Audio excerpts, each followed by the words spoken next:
بسم اللہ الرحمن الرحیم۔ حضرات، ایک مرتبہ سورہ الحمد، 3 مرتبہ سورہ اخلاص پڑھ کر مرحوم سید محمد تقی ابن اصغر علی مرحوم کی روح کو ایصال فرما دیں۔ معصوم قول ہے اللہم طہرنی فیہ من الناس والاقدار۔ کہ میرے معبود، اس ماہ مبارک رمضان میں ہمیں چرکی، گندگی، کثافت، چاہے وہ کثافت جسمانی ہو یا روحانی ہو، ہمیں اس سے پاک و پاکیزہ وَثَبَّتَنِي عَلَىٰ کائنات الأقدار، اور جو ہمارے مقدرات میں لکھا جا چکا ہے، وہ مشکلات جو ہم پر آنے والی ہیں یا آنا چاہتی ہیں، اس پر ہمیں صبر کرنے کی توفیق عطا فرمائے۔ وَوَفِّقْنِي لِلتُّقَىٰ وَصُحْبَةِ الْأَبْرَارِ، اور ہمیں تقویٰ مرحمت فرما اور ان لوگوں کی صحبت اختیار کرنے کی توفیق عطا فرما کہ جو ابرار ہیں، نیکوکار ہیں۔ یا قرۃ اعین المساکین، اے مسکینوں کی آنکھوں کی ٹھنڈک۔ یہ دعا، اور اس دعا کے اندر سب سے پہلے جو اہم چیز ہے وہ یہ ہے کہ اے میرے معبود، ہمیں جسمانی اور روحانی کثافتوں سے دور کرو۔ انسان کے پاس 2 ہی حصہ ہے، ایک ہے جسمانی اور ایک ہے روحانی، اور بندگی پروردگار کے لیے 2 چیزیں استعمال ہوتی ہیں، روح بھی استعمال ہوتی ہے اور جسم بھی استعمال ہوتا ہے۔ لہذا جسم کا پاک ہونا بھی لازم اور ضروری ہے، اور روح کا پاک ہونا بھی لازم اور ضروری ہے۔ اور ظاہر ہے کہ جس چیز سے جسم پاک ہوتا ہے اس سے روح پاک نہیں ہوتی، اور جن چیزوں سے روح کو پاک کیا جاتا ہے اس سے جسم پاک نہیں ہو سکتا۔ لہذا طہارتیں دونوں کی ہیں، اور دونوں کی طہارتوں کے طریقے آتے ہیں۔ اگر انسان کو جسم پاک کرنا ہے تو اس کے لیے کبھی وضو کرنا ہوتا ہے، تو کبھی غسل، کبھی تیمم کرنا ہوتا ہے۔ لیکن روح کی پاک کرنے کے لیے نہ انسان وضو سے اسے پاک کر سکتا ہے، نہ غسل سے پاک ہو سکتا ہے، نہ تیمم کیا جا سکتا ہے۔ لہذا اگر جسمانی طہارت کے لیے اللہ نے وضو، غسل اور تیمم رکھا ہے، تو روحانی طہارت کے لیے اللہ نے تقویٰ رکھا ہے، ایمان رکھا ہے، اللہ پر توکل رکھا ہے۔ اگر انسان اپنے روح کو پاک کرنا چاہتا ہے تو چاہیے کہ وہ تقویٰ اختیار کرے، خوف الہی اپنے اندر پیدا کرے، تاکہ اس کی روح پاک و پاکیزہ ہو جائے۔ یہاں پر طہارت کو بتایا ہے، قرآن مجید کے اندر اللہ نے اس بات کا اعلان کیا ہے کہ اللہ یحب المطہرین، اللہ پاک و پاکیزہ افراد کو پسند کرتا ہے۔ یعنی اللہ نے اپنا محبوب اگر اسے قرار دیا ہے تو وہ طاہر افراد، جو پاک و پاکیزہ ہیں یا جو اپنے آپ کو پاک و پاکیزہ رکھتے ہیں۔ یہاں پہ مطہرین سے مراد طہارت جسمانی بھی ہے اور طہارت روحانی بھی ہے۔ اس کے علاوہ پیغمبر اسلام نے اپنی امت سے مدینے میں بیٹھے ہوئے ایک قبیلے سے دریافت کیا کہ کون سے تم طہارت اختیار کرتے ہو کہ جس کی بنا پر اللہ تمہارا پسندیدہ ہوتا ہے؟ وہ کون سی طہارت ہے جو تم اختیار کرتے ہو اور اللہ نے اس طہارت کو دیکھ کر کے تمہارا پسندیدہ بنایا ہے؟ تو لوگوں نے کہا یا رسول اللہ، ہم جسمانی اعتبار سے اپنے جسم کو پاک و پاکیزہ رکھتے ہیں، کوئی نجاست، کوئی کثافت، کوئی گندگی ہمارے جسم پر نہیں آ پاتی ہے، اور ہم بخوبی اس کثافت کو دور کرتے ہیں کہ جو دور کرنے کا حق ہے، اور پوری کوشش کرتے ہیں کہ ہمارا جسم پاک و پاکیزہ رہے اور ہمارے روح بھی پاک و پاکیزہ رہے۔ تو پیغمبر نے اس قبیلہ مدینہ سے کہا کہ دیکھو، یہی وہ صفت ہے تمہاری ہماری امت کے درمیان میں کہ جس کی بنا پر اللہ کہتا ہے اللہ یحب المطہرین، اللہ پاک و پاکیزہ افراد کو پسند کرتا ہے۔ یعنی یہ افراد وہ تھے کہ جو اپنے اندر کثافت جسمانی بھی نہیں رکھتے تھے اور اپنی روح کو کثافت روحانی سے دور کرتے تھے، لہذا اللہ نے ان کا قصیدہ پڑھا۔ اس کے علاوہ آپ دیکھیں کہ اس آیت کا مصداق کوئی اور ہے، لیکن قرآن مجید کی ہر آیت کا مصداق ایک مصداق حقیقی ہوتا ہے اور ایک مصداق عمومی ہوتا ہے۔ مثال طور پر ہم جو ہے کوئی صبر کرتے ہوئے کسی کو دیکھتے ہیں صبر کرنے والا ہے، اس کو ترقی دینا چاہتے ہیں تو ہم کہتے ہیں ان اللہ مع الصابرین، اللہ صبر کرنے والوں کا۔ تو کیا یہ آیت اسی شخص کے لیے نازل ہوئی ہے؟ کیا ابھی نازل ہوئی ہے؟ کیا اس کا مصداق وہی ہے؟ نہیں، اس کا مصداق کوئی اور ہے۔ ہم یہاں پر استقبال جو ہم استعمال کرتے ہیں مصداق عمومی کے اعتبار سے استعمال کرتے ہیں۔ یا مثلا یہ کہا گیا کہ جب ان پر مصیبت آتی ہے تو اس مصیبت کے لمحوں کے اندر کہتے ہیں انا للہ و انا الیہ راجعون۔ تو کچھ خاص افراد تھے، اس کا بیک گراؤنڈ ہے، اس کا جو ہے ایک واقعہ ہے کہ جس سلسلے میں انہوں نے مصیبت کو برداشت کر کے کہا کہ ہم اللہ کے لیے ہمیں مصیبت پلٹ کے جانا ہے، لیکن یہ ہم سب استعمال کرتے ہیں انا للہ و انا الیہ راجعون۔ وہ مصداق خاص تھا، یہ مصداق عام ہے۔ تو ہر آیت کا مصداق خاص ہوتا ہے اور ایک مصداق عام ہوتا ہے۔ جیسے کہ اللہ نے یہ کہا کہ ہم نے ہر زمانے میں تمہارے پیغمبر بھیجا ہے، ایک رسول بھیجا ہے، ایک حاکم بھیجا ہے اور ہم سے وحی کرتے ہیں۔ دیکھو فَاسْأَلُوا أَهْلَ الذِّكْرِ إِن كُنتُمْ لَا تَعْلَمُونَ، تمہیں چاہیے کہ تم اہل ذکر سے سوال کرو۔ یعنی کہ جو ہم پیغمبر بھیج رہے ہیں، ہادی بھیج رہے ہیں، رہنما بھیج رہے ہیں، ان سے تمہارا فریضہ ہے تم سوال کرو تاکہ تمہارے علم میں اضافہ ہو، کیونکہ یہ افراد جانتے ہیں، ہم ان کے اوپر وحی نازل کرتے ہیں۔ لیکن یہ آیت دوسروں پر استعمال ہوتی ہے، اہل علم کے لیے استعمال ہوتی ہے، علماء کے لیے بھی استعمال ہوتی ہے کہ فَاسْأَلُوا أَهْلَ الذِّكْرِ إِن كُنتُمْ لَا تَعْلَمُونَ، تم جاننے والوں سے، اہل علم سے دریافت کرو اگر تم نہیں جانتے ہو۔ وہ مصداق خاص ہے اور مصداق عام ہے۔ اس کے بعد وضو کے سلسلے میں تشریح کرتے ہوئے چھٹے باب نے فرمایا کہ جو تمہیں امر وضو دیا گیا ہے، طہارت کی بات چل رہی تھی کہ طہارت کیسے حاصل ہوتی ہے، وضو بھی طہارت کا ایک ذریعہ ہے، لیکن وضو بذات خود واجب ہے یا واجب نہیں؟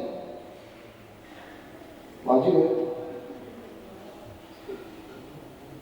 وضو بذات خود واجب ہے یہ واجب نہیں ہے یا نہیں؟ وضو واجب ہے؟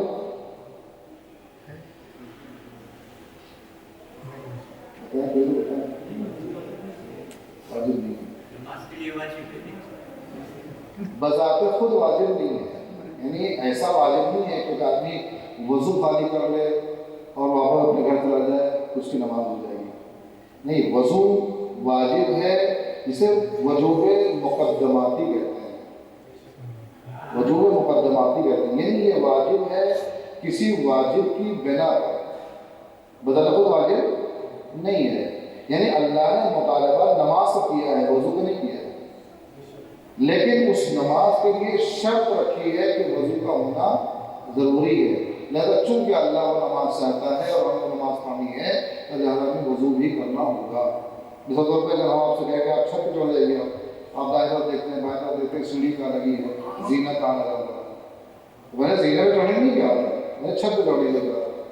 واقعی میں عقلی بات یہ ہے کہ اگر انسان اگر سیڑھی اور اس پر چھت پر چڑھنا چاہتا ہے تو اس کے لیے لازم ہے کہ وہ زینہ تلاش کرے۔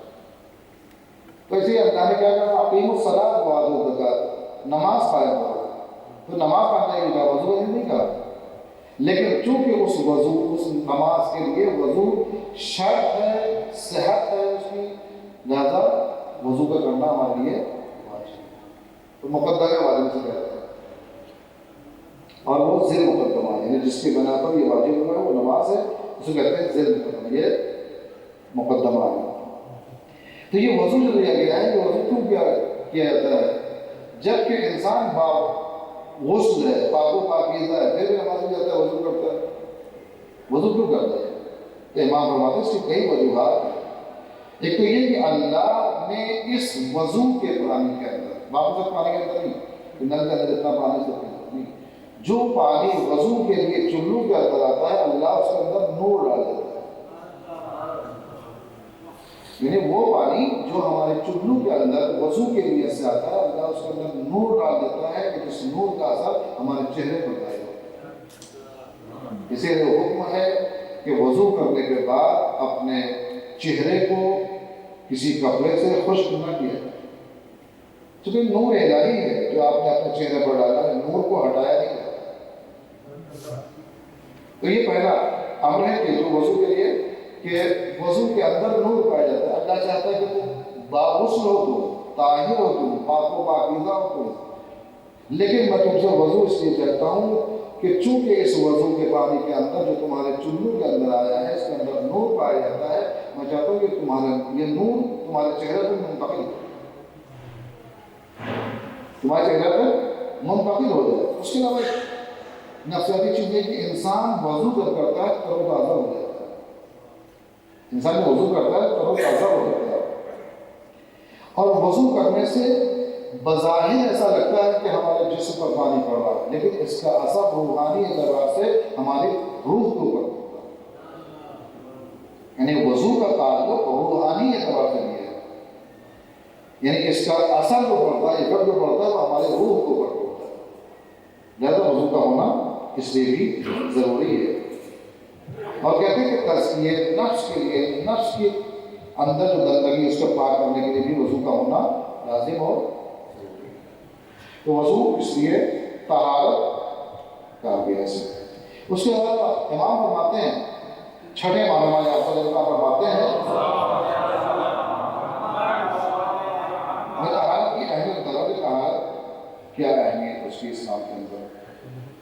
امام فرماتے ہیں کہ الصلاۃ ثلاثۃ، نماز کے 3 حصے ہیں۔ پہلا حصہ کیا ہے؟ طہارت۔ دوسرا حصہ کیا ہے؟ اعمال و اذکار رکوع کے ساتھ۔ دوسرا حصہ کیا ہے؟ اعمال و اذکار سجود کے ساتھ، یعنی وہ رکوع و سجود کے ساتھ جو آس پاس اس کا عمل انجام دیا جاتا ہے وہ میں رکوع کے، اور وہ اعمال و اذکار و قرآن جو سجدے کے ساتھ انجام دی جاتی ہے وہ، یہ 2 حصہ ہوا، اور ایک حصہ طہارت۔ جب تک یہ تینوں حصے نہیں ملتے ہیں، جب تک کہ نماز قائم، یعنی 3 پلر ہیں نماز کے، جس کے اوپر نماز قائم ہوتا ہے۔ لفظ صلاۃ کا اطلاق ہوتا ہے، طہارت کامل ہونا چاہیے، رکوع اور اذکار رکوع مکمل ہونا چاہیے، سجدہ و اذکار سجدہ مکمل ہونا چاہیے۔ چونکہ دیکھیں رکوع جو انسان کرتا ہے، علماء بیان کرتے ہیں کہ جب انسان رکوع کے اندر جاتا ہے وہ یا اپنے اللہ کے سامنے آدھے یعنی 50% وہ تسلیم ہو گیا اللہ کی بات، اور جب سر اٹھا کر کے سجدے میں جب رکھتا ہے تو وہ اپنے آپ کو مکمل طور پر اللہ کے حوالے کر چکا ہے۔ سجدہ مطلب اس لیے کہ معراج ہے، اس کے بعد کوئی منزل نہیں ہے۔ الصلاۃ معراج المومن کو کہا گیا ہے، وہ کس چیز کو کہا گیا؟ اسے سجدے کے بلا۔ تو رکوع میں انسان اپنے نصف اسلام کو، یعنی مسلمان اپنے آپ کو آدھے طور پر وہ مکمل وہ جو ہے اللہ کے حوالے کر دیتا ہے۔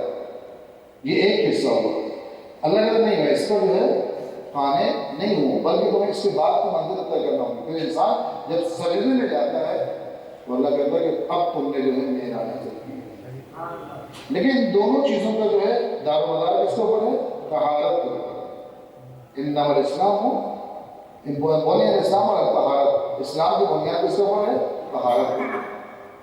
تو چھٹے نام پر بات ہے کہ نماز کے 3 حصے ہیں۔ پہلا حصہ طہارت، طہارت صحیح ہونا چاہیے، وضو غلط نماز غلط، تیمم غلط نماز غلط، غسل غلط نماز غلط، ان چیزوں پر دھیان دینا چاہیے۔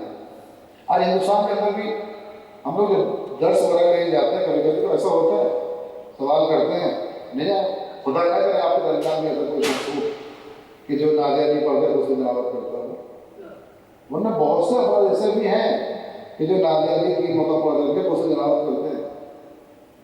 بہت سے لوگ ایسے ہیں جو آیت کرسی پڑھ کے کرتے ہیں، بہت سے لوگ ایسے ہیں جو چاروں پر پڑھ کے کرتے ہیں۔ یہ تجربہ ہی بتا میں کوئی جو ہے رواج حدیث سے بیان کر رہا ہوں، میں اپنا ذاتی تجربہ بیان کر رہا ہوں کہ ایسے بھی افراد ملے ہیں۔ تو اگر یہ چیزیں ہم ڈر کے نہ بتائیں گے تو نقصان ہمارا تو ہمارا آپ پر بھی ہے۔ ہو سکتا ہے کہ آپ کے درمیان میں کوئی ایسا شخص ہو جو بیچارہ اس تلاوت طریقہ نہ سیکھا ہو یا نہ معلوم ہو، اور وہی پرانے طریقے پر چلا رہا ہو کہ 3 مرتبہ مثلاً نادیانی پڑھ لے گا، وہ پانی ڈال دے گا، جو ہے وہ اس کا مکمل ہو جائے گا، یا اگر کرسی پڑھ لے گا تو اس کا غسل مکمل ہو جائے گا۔ تو یہ چیزیں جو ہے ہم بھی مصلحتاً نہیں بند کر پاتے ہیں، اور لوگ بھی شاید اس کو جو ہے برداشت نہیں کر پاتے ہیں، لیکن اس سے بہت بڑا نقصان ہوتا ہے۔ آپ خود تصور کر سکتے ہیں، آپ یہ جو ہے خیال کر سکتے ہیں ایسا کہ ایک آدمی جو ہے حالت جنابت میں ہو اور قرآن پڑھ رہا ہو، یا اپنے ہاتھوں میں قرآن اٹھایا ہو۔ تصور کر سکتے ہیں کہ ایک آدمی حالت جنابت میں ہو، اس صحیح نہ کیا ہو، نجس ہو، اور وہ علم کا قاعدہ اپنے ہاتھ میں پکڑے ہوئے ہو۔ تصور کر سکتے ہیں؟ نہیں کر سکتے۔ اگر نہیں کر سکتے تو سماج کے اندر چیزیں بھی آہستہ آہستہ بتانا چاہیے کہ بندے خدا جو ہے جوان اسے بیچارے کو نہیں معلوم سے جنابت کیا ہوتا ہے، وہ اپنے انا میں ہے کہ ہم نہیں پوچھیں گے، آپ اپنے انا میں ہے کہ ہم نہیں بتائیں گے، اور کچھ لوگ جو حضور مبتلا ہے کہ ہم سب کو معلوم ہے۔ تو یہ وہ چیزیں ہوتی ہیں کہ جو انسان کو کس منزل پہ ذریعے کھڑا کر دیتی ہیں۔ اسی ماہ رمضان میں ہندوستان میں کوئی پروگرام کرتے تھے، جو بیچارے جوان ہوتے تھے ان کو جمع کرتے تھے 15 سال کے عمر کے بعد کے بچوں کو، اور سب سے مسئلہ پوچھتے تھے، وہ سے جناب آپ یقین مانیں گے کہ جو ہے اگر 25 بچے ہوتے تھے تو کم سے کم اس کے اندر 15 بچے یا 17 یا 18 بچے ایسے ہوتے تھے جنہوں نے 7 سال یا 8 سال کو انہوں نے گزار دی اپنے بلوغ کی بات کی، اور انہوں نے وہ جنابت نہیں کیا۔ نماز بھی پڑھتے تھے، علم بھی اٹھاتے تھے، تابوت بھی اٹھاتے تھے، نمازیں بھی پڑھتے تھے، قرآن کی تلاوت بھی کرتے تھے، سب کچھ کرتے تھے۔ برابر جو ہے اس لوگوں کو جو ہے اصلاح آہستہ آہستہ ہونی چاہیے، اس بات کی طرف توجہ دلانی چاہیے۔ اگر نہیں ہے سماج کے اندر توفیق اس بات کی کہ وہ پوچھ سکے تو ہمیں کسی نہ کسی بہانے سے ان کو بتا دینا چاہیے۔ تو یہ جو ہے فریضہ ہر ایک انسان کا ہے، جو اگر آپ کا کوئی دوست ہے، آپ کو معلوم ہے کسی غسل نہیں معلوم ہے تو بتا دیں، کیونکہ اس سے بہت بڑا نقصان ہے۔ انسان کس منزل پہ جا کے کھڑا ہو جاتا ہے کہ جو انسان اپنے لیے برداشت نہیں کر سکتا ہے۔ لہٰذا طہارت بہت ہی ضروری چیز ہے۔ اسی میں جو ہے طہارت کے ساتھ ساتھ جو ہے طہارت نفسانی کا بھی ہونا ضروری ہے۔ قابیل اور حابیل کے درمیان میں کیا ہوا تھا؟ نظر کا مقابلہ ہوا تھا، اور اللہ نے کہا تھا کہ جس کی نظر قبول ہو جائے گی وہ خلیفہ آدم بنے گا، اور حابیل کی نظر قبول ہو گئی، قابیل کی نظر قبول نہیں ہوئی۔ تو جب حابیل سے قابیل نے پوچھا کہ بتاؤ کہ اس کی وجہ کیا ہے، ہماری نظر قبول نہیں ہوئی، تمہاری نظر قبول ہو گئی، اس کی وجہ کیا ہے؟ تو اس کی وجہ یہ کہ ان اللہ یتقبل من المتقین، اللہ عمل کو ان کے قبول کرتا ہے جو صاحب تقویٰ ہے، جو متقی افراد ہے۔ تو تمہارے اندر تقویٰ نہیں پایا جاتا ہے، روحانی طہارت نہیں پائی جاتی ہے۔ یعنی گویا جناب حابیل نے یہ درس دیا ہے کہ تم اپنے کثرت اعمال پر ناز نہ کرو، تم یہ دیکھو تمہاری روح کتنی پاک ہے۔ اگر تمہاری روح پاکیزہ ہے، اللہ تمہارے عمل کو قبول کرے گا، کیونکہ اللہ عادل ہے۔ حتیٰ ایک چھٹے ماہ میں امام جعفر صادق علیہ السلام فرماتے ہیں کہ اگر تم یہ دیکھنا چاہتے ہو کہ تمہاری نماز روزہ قبول ہو رہا ہے نہیں ہو رہا ہے، یہ فیصلہ تم بہتر کر سکتے ہو، یہ فیصلہ تم بہتر کر سکتے ہو۔ تم یہ دیکھو کہ اس نماز کے بعد تمہارے اندر فحشاء و منکرات کے اندر کمی کرنی پڑی، جتنی کمی ہوئی اتنی نماز قبول ہوگی، کیونکہ ان الصلاۃ تنہی عن الفحشاء والمنکر، نماز جو ہے فحشاء و منکرات سے بچاتی ہے۔ تو جیسے جیسے منکرات تمہارے کم ہوتے جائیں، تو جتنے کم ہوئے ہیں منکرات کو سمجھو کہ نماز تمہاری قبول ہو۔ یہ نماز طہارت روحانی کا سبب بنتی ہے، انسان کو چاہیے کہ وہ طہارت حاصل کرے۔ اور تقویٰ ایک ملکہ ہے کہ جو انسان کے اندر پایا جانا چاہیے۔ جناب حابیل کی نظر قبول ہوئی، اسے تقدیر کرا، اور خود ہمارے پاس جو امام ہے وہ کیا ہے؟ امام المتقین۔ لہٰذا ہمارے پاس تقوی کی دولت زیادہ ہونا چاہیے بنسبت اور لوگوں کی۔ باپ کی صفت زیادہ کس کے اندر پائے جانے کا امکان ہوتا ہے؟ بیٹے کے اندر یا پڑوسی کے اندر؟ تو اگر ہمارا امام المتقین ہے اور ہم ان کے جو ہے چاہنے والے شہدا ان کے قریبی ہیں تو ہمارے نسبت زیادہ پائی جاتی ہے بنسبت اور لوگوں کے. تقوی کی دولت ہونا چاہیے. تقوی ہے کیا؟ کہتے ہیں تقوی جعل النفس فی وقایت. تقوی کیا ہے؟ نفس کو کسی شے سے روک لینا کہ جو شے ایسی ہو کہ انسان کو ضلالت و گمراہی میں کر دیتا ہے، اسے کہتے ہیں تقوی. یہ کب ہوگا؟ جب معرفت ہوگی. معرفت کب ہوگی؟ جب علم ہوگا. علم کب ہوگا؟ جب انسان اسلام کے اندر پوری طرح سے داخل ہو کر کے جانکاری حاصل کرنے کی کوشش کرے. یہ ایک دن کا کام نہیں ہے. لہذا تقوی اور پرہیزگاری بہت ہی ضروری ہے. اس ماہ کے رمضان میں جو لب لباب ہے ہمارے روزے کو لعلکم تتقون، شاید تم متقی ہو جائے. اللہ ہم سے جو ہے امید تقوی رکھے ہوئے ہے. اس 30 دن کے اندر یا 29 دن کے اندر ماہ مبارک رمضان میں ہم سے سب سے بڑی امید پروردگار جو ہے وہ یہ ہے کہ ہم متقی اور پرہیزگار ہیں. لہذا یہ چیز ہمیں حاصل ہو گئی اس ماہ رمضان میں. سننے کی جو ہے روزہ ہمارا نہیں کہ مقبول ہو گیا بلکہ بارگاہ الہی میں یہ ہر اعتبار سے کامل و اکمل ہو گیا. پھر وہ منزل ہوگی کہ اللہ کہے گا الصوم لی وانا اجزی بہ. بھگوان نے ہمارے کو کیا ہے کہ روزہ میرے لیے ہے اور اس کی جزا میں خود دوں گا. میں خود اس کی جزا ہوں. تو مانگ مجھ سے کیا مانگنا چاہتا ہے؟ لہذا ہم اللہ کے بارگاہ میں دعا کرتے بارے حضرت محمد والے محمد ہمیں دور تقوی اور ایمان سے سرفراز فرما. محمد والے محمد ہمیں علم دین حاصل کرنے کی توفیق عنایت فرما. محمد والے محمد ہمیں زمانہ کے ظہور میں تعجیل فرما اور ہم کو ان کے آواز و احسان میں شمار فرما. وآخر الحمد للہ.